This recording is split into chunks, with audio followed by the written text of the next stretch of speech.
अस्सलामुअलैकुम। आप देख रहे हैं स्पोर्ट्स टाइम यूट्यूब चैनल के अंदर। मैं हूं आपके साथ अहमद सईद।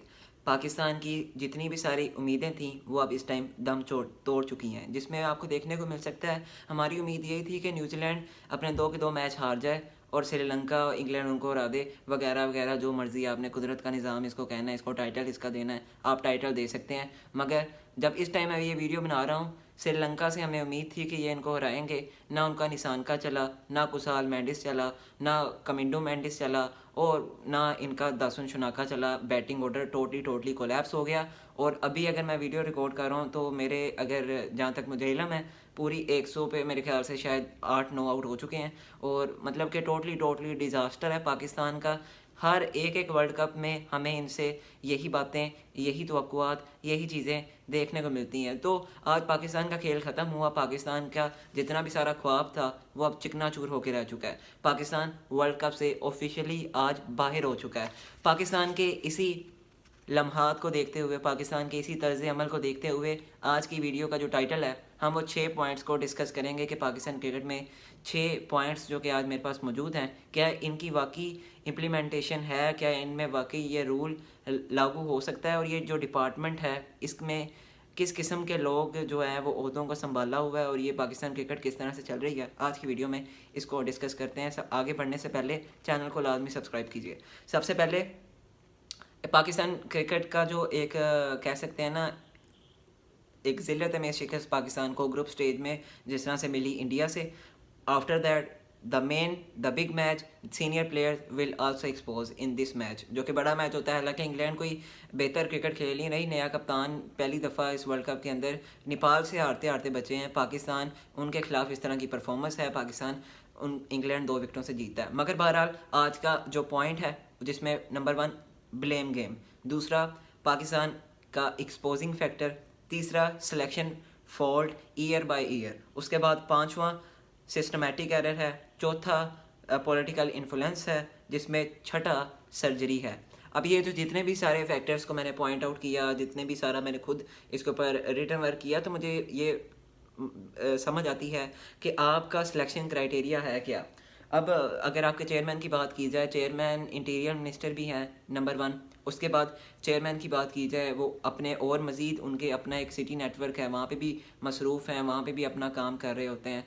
अब जब एक कंट्री का इंटीरियर मिनिस्टर होना, सेकेंडली आपका एक अपना एक प्राइवेट नेटवर्क भी है, और थर्ड आप जिस तरह से आपका एक बर्डन होता है, एशियन क्रिकेट काउंसिल के आप प्रेसिडेंट भी हैं, फोर्थ आप पाकिस्तान क्रिकेट बोर्ड के चेयरमैन भी हैं। सो इन सब चीज़ों को डील करना एक इंसान के लिए, मैं समझता हूँ बहुत ही बड़ी जो है ना, अब मैं इस पे क्या ही बात करूँ मैं तो आपको ये बस पॉइंट आउट किया, आपको सिर्फ समझाया है और कुछ पॉइंट्स बताए हैं कि आपका जो चेयरमैन है वो अब इन सारे जो है ना लाजुमात आप देख सकते हैं कि इतने ज़्यादा ओहदों को पकड़ के बैठे हुए हैं। मेरा नहीं ख्याल कि आप इन सारे ओहदों को डील कर सकते हैं एक ही वक्त में, जब आपके पास इंटीरियर मिनिस्टर में भी पाकिस्तान के हालात क्या हैं, दूसरी जानिब आपका नेटवर्क का एक अलहदा सिलसिला है, और दूसरी जानिब आप पाकिस्तान क्रिकेट बोर्ड को चला रहे हैं, और चौथी जानिब आप अभी एशियन क्रिकेट काउंसिल के भी सदर मुंतखब हुए थे लास्ट ईयर। सो कहने का मकसद ये है, बात करने का सिंपल सा सिनेरियो सिर्फ और सिर्फ ये है कि पाकिस्तान क्रिकेट क्या क्रिकेट खेल रही है आपके सामने है।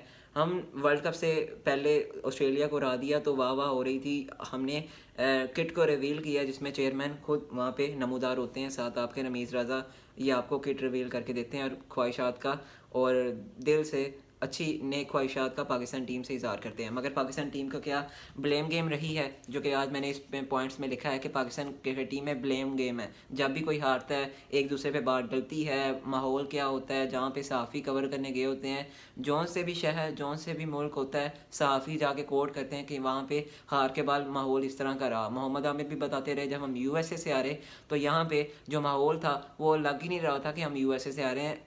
एक इस तरह का बिहेव कर रहा था पूरा टीम का स्टाफ था, टीम के मेंबर्स थे, सीनियर प्लेयर्स थे। बात करने का मकसद है, गेम प्लान अभी तक ख़त्म नहीं हुआ।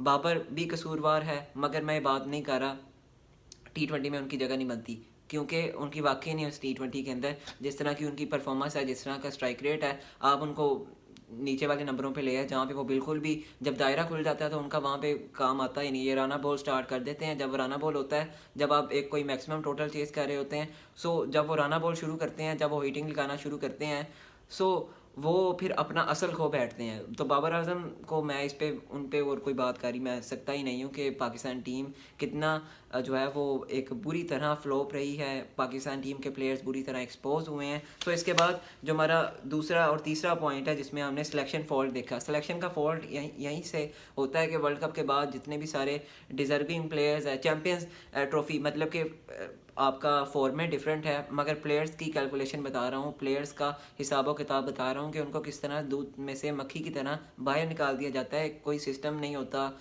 ना कोई उसकी कोई प्लानिंग है, ना इम्प्लीमेंटेशन है। तो फिर आपको जो रिपोर्ट है वो प्रोग्रेस में किस तरह मिल सकती है। सो हमने देखा कि लास्ट चैम्पियंस ट्रॉफी में पाकिस्तान अपने ही घर में, मतलब कि आप होस्ट थे, आप पहले ही राउंड से बाहर हो गए। आपने आकिब जावेद को रखा, आपने कामरान गुलाम को रखा, आपने तैयब ताहिर को रखा। आज वो उसके बाद ही, हालांकि सीनियर प्लेयर्स रिजवान को आपने निकाल दिया, उसके बाद फिर ओडीआई में उनको दोबारा से कप्तानी दे के फिर शाहीन को, अब फैसलाबाद में मैच हुए तो शाहीन कैप्टन थे।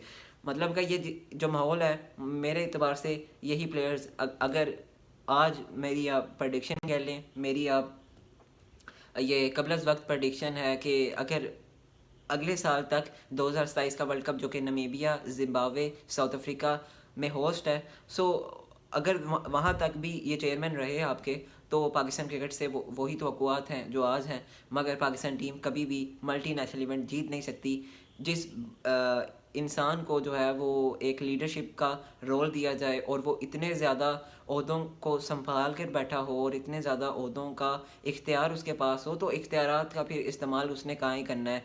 एक जगह आपका दूसरी जगह हाथ है, एक टांग दूसरी जगह है, दूसरी टांग चौथी जगह है। सो बहुत ज़्यादा चीज़ें जो है ना वो गहमा गहमी का शिकार हो जाती हैं। तो मकसद बात करने का सिर्फ और सिर्फ इतना है कि ना कोई सिस्टम है, ना कोई प्लेयर्स का पूल है, ना कोई प्लानिंग है। और आप देखें ना, टेस्ट फॉर्मेट में आकिब जावेद कह रहे थे कि आपका स्पिन, आपका फॉर्मूला टेस्ट मैच का क्या है। वो एक थोड़ा सा उनका वायरल हुआ, चेयरमैन साहब ने ठग करके उनको पहले कोच बनाया, उसके बाद चीफ सेलेक्टर बना दिया। मतलब कि चीफ सेलेक्टर वो हैं, बाकी तो अलीम डार हो गया, अज़हर अली हो गए, वो बाकी उनके मेंबर हैं। वो जो उनका जो इन्फ्लुएंस है वो 30% है, मगर जो मेजर इन्फ्लुएंस है वो 70% और 70% जो है 70% वो आपके आकिब जावेद का ही रहता है। सो बहरहाल ये हालात वाक़यात है, लॉन्ग टर्म प्लानिंग्स नहीं है, तो इसमें आपको देखने को मिल सकता है पाकिस्तान हमेशा ही हारेगा। पाकिस्तान कभी नहीं जीत सकता जब तक आपके ना कोई पॉइंट्स हैं जिनको आप आगे लेके